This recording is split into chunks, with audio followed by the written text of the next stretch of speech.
നമസ്കാരം. ഇന്ന് നമ്മൾ ചെയ്യാൻ പോകുന്നത് അരിയുണ്ടയാണ്. എന്നത്തെ പോലെ തന്നെ സിമ്പിൾ ആക്കാൻ ശ്രമിച്ചിട്ടുണ്ട്. ട്രൈ ചെയ്ത് നോക്കുക. വീഡിയോ ഇഷ്ടപ്പെട്ടാൽ ലൈക്ക് ചെയ്യുക, കമന്റ് ചെയ്യുക. അപ്പോൾ നമ്മുടെ അരിയുണ്ട എങ്ങനെ ഉണ്ടാക്കുന്നതെന്ന് നോക്കാം. അപ്പോൾ നമ്മുടെ അരിയുണ്ട ഉണ്ടാക്കാനായിട്ട് ഞാനിവിടെ 3 കപ്പ് അരിപ്പൊടി എടുത്തിട്ടുണ്ട്. ഞാനിവിടെ ഇപ്പോൾ എടുത്തേക്കുന്ന അരിപ്പൊടി എന്ന് പറയുമ്പോൾ നിറബറയുടെ ചെമ്പ പുട്ടുപൊടി ഉണ്ടല്ലോ, അതായത് കുത്തരി കൊണ്ട് ഉണ്ടാക്കുന്ന പുട്ടുപൊടി, അതിൻ്റെ 3 കപ്പാണ് എടുത്തേക്കുന്നത്. പിന്നെ നമുക്ക് ശർക്കര വേണം. ശർക്കരയുടെ അളവെന്ന് പറയുമ്പോൾ ഇതുപോലത്തെ ഒരു 4 കട്ട ശർക്കര എടുത്തിട്ടുണ്ട്. അത് ചീകി എടുത്ത് വന്നപ്പോൾ ഒരു 2.5 കപ്പോളം കിട്ടിയിട്ടുണ്ട്. പിന്നെ നമുക്ക് നാളികേരം വേണം. ഇതിപ്പോൾ ഇവിടെ ഞാനൊരു അരമുറി നാളികേരം എടുത്തിട്ടുണ്ട്. അതുപോലെ ഒരു 1/4 ടീസ്പൂൺ ഏലക്ക പൊടിച്ചത് വേണം. അതുപോലെ തന്നെ കുറച്ച് കാഷ്യൂ നട്ട് വേണം. അപ്പോൾ കാഷ്യൂ നട്ടിൻ്റെ ഒക്കെ അളവെന്ന് പറയുമ്പോൾ നിങ്ങളുടെ ഇഷ്ടത്തിന് എടുക്കാം. അപ്പോൾ നമുക്ക് തുടങ്ങാം. നമ്മളിപ്പോൾ ഇനിയിപ്പോൾ ആദ്യം ചെയ്യേണ്ടതെന്ന് പറയുമ്പോൾ ഒരു പാൻ വെച്ച് ചൂടാക്കുക. എന്നിട്ട് നമ്മുടെ ഈ അരിപ്പൊടി ഉണ്ടല്ലോ, അരിപ്പൊടി ഒന്ന് നന്നായിട്ട് വറുത്തെടുക്കുക. അപ്പോൾ ശരിക്കും വറുത്ത അരിപ്പൊടിയാണ് നിങ്ങൾ എടുക്കുന്നതെങ്കിൽ പോലും ഒന്നുകൂടെ ഒന്ന് നന്നായിട്ട് വറുത്തെടുക്കുക.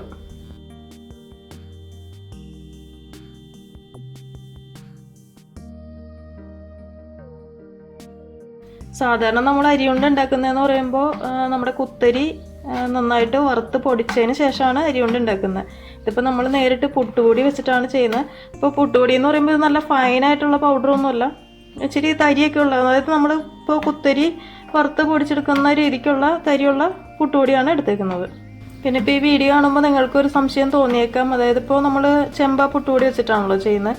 അപ്പോൾ ഇനിയിപ്പോൾ വൈറ്റ് കളറിലെ അരിപ്പൊടി വെച്ചിട്ട് ചെയ്യാൻ പറ്റുമെന്ന് ഡൗട്ട് ഉണ്ടായേക്കാം.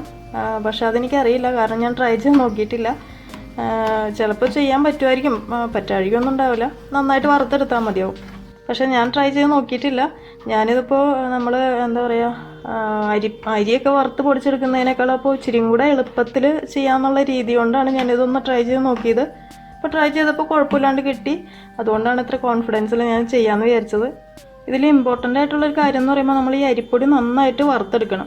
നമ്മൾ ശരിക്കും ഇത് അരി വറുത്ത് പൊടിച്ചല്ലല്ലോ എടുക്കുന്നത്, അരിപ്പൊടി വെച്ചിട്ടല്ലേ ചെയ്യുന്നത്. അപ്പോൾ അതുകൊണ്ട് ശരിക്കും ഇതിൻ്റെ മെയിൻ കാര്യം എന്ന് പറയുമ്പോൾ തന്നെ ഈ അരിപ്പൊടി നന്നായിട്ട് റോസ്റ്റായിട്ട് വരണം.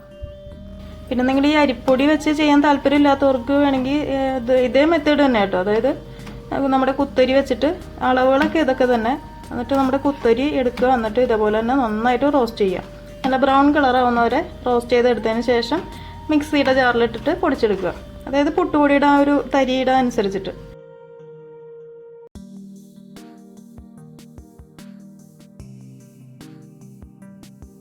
നമ്മുടെ അരിപ്പൊടി നന്നായിട്ട് റോസ്റ്റായി വന്നതിൻ്റെ ഒരു സ്മെല്ലൊക്കെ വരുന്നുണ്ട് കേട്ടോ. നന്നായിട്ട് റോസ്റ്റായി വന്നിട്ടുണ്ട്. അപ്പോൾ നമുക്കിനി സ്റ്റൗ ഓഫ് ചെയ്യാം. എന്നിട്ട് ഇതൊരു പാത്രത്തിലേക്ക് മാറ്റി വയ്ക്കുക. ഈ ഒരു പാനിൽ തന്നെ വെച്ചുകൊണ്ടിരിക്കേണ്ട, കാരണം അപ്പോൾ ആ പാനിലൊരു ചൂടുണ്ടാവില്ല, അതുകൊണ്ട് കരിഞ്ഞു പോകാൻ ചാൻസ് ഉണ്ട്. അപ്പോൾ വേറൊരു പാത്രത്തിലേക്ക് മാറ്റുക. നമ്മുടെ അരിപ്പൊടി വറുത്ത് മാറ്റി വെച്ചിട്ടുണ്ട് വേറൊരു പാത്രത്തിലേക്ക്. ഇനി നമുക്ക് ആ പാനിൽ തന്നെ കുറച്ച് കാഷ്യൂ നട്ട് വറുത്തെടുക്കാം. അപ്പം ഞാനിവിടെ എടുത്തേക്കുന്ന ഒരു 10-30 കാഷ്യൂ നട്ട് ഏകദേശം ഉണ്ടാവും. അപ്പോൾ നിങ്ങളുടെ ഇഷ്ടത്തിനനുസരിച്ചിട്ട് എടുക്കുക. അതും കൂടെ ഒന്ന് ജസ്റ്റ് ഒന്ന് റോസ്റ്റ് ചെയ്തെടുക്കുക.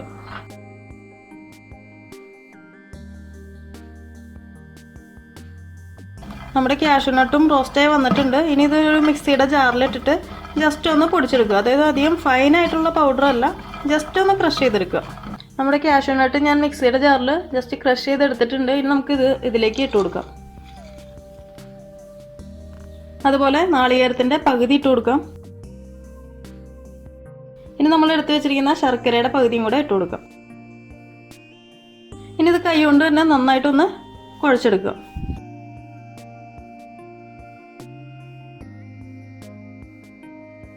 നമ്മൾ ബാക്കിയിരിക്കുന്ന ശർക്കരയും നാളികേരം കൂടെ ഇട്ടിട്ട് ഒന്നുകൂടെ ഒന്ന് മിക്സ് ചെയ്തെടുക്കുക.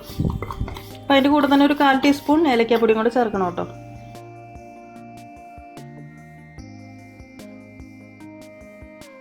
അപ്പോൾ നമ്മുടെ അരിപ്പൊടിയുടെ ചൂട് പോയിട്ടില്ല കേട്ടോ. ചൂട് പോകുന്നതിന് മുമ്പ് വേണം കേട്ടോ അതൊക്കെ ചെയ്യാനായിട്ട്.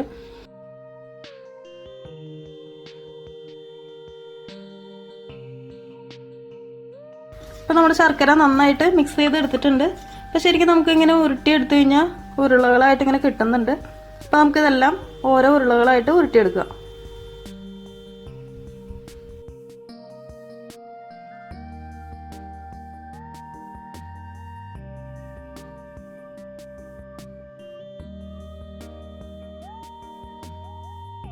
അപ്പോൾ നമ്മുടെ അരിയുണ്ട എല്ലാം ഉരുട്ടിയെടുത്തിട്ടുണ്ട്. ഇതിപ്പോൾ തന്നെ കഴിക്കാൻ പാടില്ല കേട്ടോ. പാടില്ലാഴികൊന്നുമില്ല, നമ്മളിതിപ്പോൾ തന്നെ ഉരുട്ടിയെടുത്തല്ലേ ഉള്ളൂ. അപ്പോൾ ശരിക്കും ഇത് സോഫ്റ്റ് ആയിരിക്കും. ശരിക്കും ഇതൊന്ന് ഹാർഡാവണം. അപ്പോൾ ഒരു ദിവസം ഒന്ന് വെയിറ്റ് ചെയ്തതിന് ശേഷം കഴിക്കുന്നതായിരിക്കും നല്ലത്. അപ്പോൾ ഇച്ചിരി കൂടെ ഹാർഡാകുമ്പോൾ നമുക്കത് കഴിക്കാനായിട്ട് ഒരു ടേസ്റ്റ് ഫീൽ ചെയ്യും. ഇപ്പോൾ കഴിക്കുന്നതിന് കുഴപ്പമൊന്നുമില്ല. ഇപ്പോൾ ശരിക്കും പൊടിഞ്ഞൊരു ഫീലാണ്. കാരണം നമ്മളിപ്പോൾ തന്നെ ഇവിടെ ചൂടോടുകൂടി തന്നെ ഉരുട്ടിയെടുത്തതല്ലേ. അപ്പോൾ ശരിക്കും അത് കടിക്കുമ്പോൾ തന്നെ അത് ചെറുതായിട്ട് ഇങ്ങനെ പൊടിഞ്ഞു പോകുന്ന ഫീലായിരിക്കും. അപ്പോൾ നാളെയൊക്കെ എടുത്ത് കഴിക്കുകയാണെങ്കിൽ ഇച്ചിരി കൂടെ ഒന്നൊരു ഹാർഡ് ഫീൽ ചെയ്യും. നിങ്ങളത് ഉണ്ടാക്കി നോക്കുമ്പോൾ നിങ്ങൾക്ക് മനസ്സിലാവും. ഇരിക്കുന്തോറും ഇത് ഹാർഡായിട്ട് വരും. പക്ഷേ അധികം ദിവസമൊന്നും ഇരിക്കില്ല കേട്ടോ. ഏകദേശം ഒരാഴ്ചയൊക്കെ ഇരിക്കുകയുള്ളൂ. കാരണം നമ്മളിതിൽ നാളികേരം ചേർക്കുന്നതല്ലേ. എന്നാലും നമ്മളിതിലിപ്പോൾ അളവ് കുറച്ചിട്ടാണ് ചേർത്തത്. പക്ഷേ എന്നാലും അത് അധികം ദിവസം ഇരിക്കില്ല നാളികേരം ചേർത്തുകൊണ്ട്. ഇതിലിപ്പോൾ മെയിനായിട്ട് 2 കാര്യങ്ങൾ ശ്രദ്ധിക്കാനുണ്ട്. ഒന്നാമത്തേന്ന് പറയുമ്പോൾ നമ്മൾ അരിപ്പൊടി വറുത്തെടുക്കുമ്പോൾ നന്നായിട്ട് റോസ്റ്റ് ചെയ്തെടുക്കണം. അതുപോലെ തന്നെ നമ്മളിതിപ്പോൾ ഉരുട്ടിയെടുക്കുമ്പോഴും ശരിക്കും നല്ലൊരു ചൂടോടുകൂടി തന്നെ വേണം ഉരുട്ടിയെടുക്കാനായിട്ട്. അതല്ലെങ്കിൽ ഇത് പൊടിഞ്ഞു പോകും, നമുക്കത് കിട്ടില്ല, പിടിച്ചു കഴിഞ്ഞാൽ കിട്ടില്ല. നിങ്ങളിനി ഇതിപ്പോൾ ട്രൈ ചെയ്ത് നോക്കുമ്പോൾ ഇത് ഉരുട്ടിയെടുക്കാൻ നേരത്ത് പിടിച്ചാൽ കിട്ടുന്നില്ല എന്ന് പറഞ്ഞിട്ട് ഫെയിലായെന്ന് വിചാരിക്കരുത്. നിങ്ങളതിപ്പോൾ എടുക്കുമ്പോൾ ഒരു 3-4 ഉരുട്ടിയെടുക്കുന്ന രീതിക്കുള്ള ഒരു ക്വാണ്ടിറ്റിയിൽ എടുക്കുക. എന്നിട്ട് അത് ഒരു പാനിൽ വെച്ചിട്ട് ജസ്റ്റ് ഒന്ന് ചൂടാക്കുക. അതായത് നമ്മുടെ ആ ശർക്കര ഒന്ന് ചെറുതായിട്ടൊന്ന് മെൽറ്റായി വരുന്ന രീതിക്ക്. അധികം മെൽറ്റായി പോകരുത്, ജസ്റ്റ് ഒന്ന് ചൂടാവുന്ന രീതിക്ക്. അതായത് നമുക്കിങ്ങനെ പിടിച്ചെടുത്ത് കഴിഞ്ഞാൽ ഉരുട്ടിയെടുക്കാൻ പറ്റുന്ന രീതിക്കുള്ള ഒരു രീതിക്ക് വേണം എടുക്കാനായിട്ട്. അപ്പോൾ ഈസി ആയിട്ട് നമുക്ക് ചെയ്തെടുക്കാനായിട്ട് പറ്റും. അതല്ല ഇപ്പോൾ നമ്മൾ ഇതേപോലെ ഞാനിതിപ്പോൾ ക്വാണ്ടിറ്റി കൂടുതലാണ് എടുത്തത്. ഇപ്പോൾ ഏകദേശം ഒരു 10-30 എണ്ണം എനിക്ക് കിട്ടിയിട്ടുണ്ട്. ഈ ഒരു 3 കപ്പിൻ്റെ അളവിൽ എടുത്തു കഴിഞ്ഞപ്പോൾ 30 എണ്ണത്തോളം കിട്ടിയിട്ടുണ്ട്. അപ്പോൾ ഞാൻ ആദ്യം ഇത് ഉരുട്ടിയെടുത്തപ്പോൾ കുറച്ചൊക്കെ കിട്ടി. ലാസ്റ്റായി വന്നു കഴിഞ്ഞപ്പോൾ പിടിച്ചൊക്കെ കിട്ടുന്നുണ്ടായില്ല. അപ്പോൾ ഞാൻ ഇതുപോലെ തന്നെ ജസ്റ്റ് പാനിൽ വെച്ചൊന്ന് ചൂടാക്കിയതിന് ശേഷമാണ് ഉരുട്ടിയെടുത്തത്. നമ്മളിതിപ്പോൾ അരി വറുത്ത് പൊടിച്ചെടുക്കുന്ന അരിയുണ്ട ആണെങ്കിൽ പോലും അത് ചൂടോടുകൂടി പിടിച്ചെടുക്കുമ്പോൾ ആദ്യമൊക്കെ കുറച്ച് ഉരുട്ടിയെടുക്കാനായിട്ട് പറ്റും. പിന്നെ അത് ഇരിക്കുന്തോറും, അതായത് ചൂടാറുന്തോറും പിടിച്ചെടുത്താൽ കിട്ടില്ല. അപ്പോൾ അതിനായാൽ പോലും നമ്മളിപ്പോൾ ഈ പറഞ്ഞ പോലെ തന്നെ ജസ്റ്റ് പാനിലിട്ടൊന്ന് ചെറുതായിട്ടൊന്ന് ചൂടാക്കുക. ശർക്കര ഒന്ന് മെൽറ്റാവുമ്പോൾ എടുക്കുക, എന്നിട്ട് ഉരുട്ടിയെടുക്കുക. അപ്പോൾ കറക്റ്റായിട്ട് ഇതുപോലെ ഉരുട്ടിയെടുക്കാനായിട്ട് പറ്റും. അപ്പോൾ ഇതുപോലത്തെ ചെറിയ ചെറിയ കാര്യങ്ങളൊക്കെ ശ്രദ്ധിച്ച് കഴിഞ്ഞാൽ നമുക്ക് ഇതുപോലത്തെ നല്ല അടിപൊളി അരിയുണ്ട കിട്ടും. അപ്പോൾ നിങ്ങൾ ട്രൈ ചെയ്ത് നോക്കുക. വീഡിയോ ഇഷ്ടപ്പെട്ടാൽ ലൈക്ക് ചെയ്യുക, കമൻറ്റ് ചെയ്യുക, അതുപോലെ ഷെയർ ചെയ്യാൻ മറക്കരുത്. അപ്പോൾ അടുത്ത ദിവസം കാണാം. Thank you for watching tasty spot.